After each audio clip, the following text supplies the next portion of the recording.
Hello అండి అందరికీ welcome back to my channel. ఇవాళ అయితే ఒక మంచి లంచ్ బాక్స్ రెసిపీ తోటి మీ ముందుకు వచ్చిన నా ఫ్రెండ్ సుమా కోరిక మేరకు అయితే లంచ్ బాక్స్ రెసిపీ అయితే మిస్తా.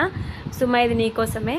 పాలకూర రైస్ కోసం అయితే ఇట్లా ఒక పాలకూరని ఫ్రెష్గా నీట్గా కడుక్కొని తీసుకోవాలి. ఈ పాలకూరని ఇట్లా వాటర్లో వేసుకొని ఒక 2-3 మినిట్స్ పాటు కలర్ చేంజ్ అయ్యే వరకు బాయిల్ చేసుకోవాలి. ఇలా బాయిల్ అయిన తర్వాత దీన్ని ఒక మిక్సీ జార్లో తీసుకొని కొద్దిగా షుగర్ని యాడ్ చేసుకొని ఇట్లా మెత్తగా పేస్ట్ అనేది ప్రిపేర్ చేసుకోవాలి. స్టవ్ పైన ఒక గిన్నెని పెట్టుకొని ఇట్లా ఆయిల్ వేసుకొని ఆయిల్ వేడైన తర్వాత జీలకర్ర అలాగే శనగపప్పు మినప్పప్పు వేసుకొని ఫ్రై చేసుకోవాలి. ఆ తర్వాత ఎండుమిర్చి ఒక 4 పచ్చిమిర్చిని కట్ చేసి వేసుకోవాలి. ఆ తర్వాత అల్లం వెల్లుల్లి పేస్ట్ పసుపు కూడా వేసుకొని ఫ్రై చేసుకోవాలి.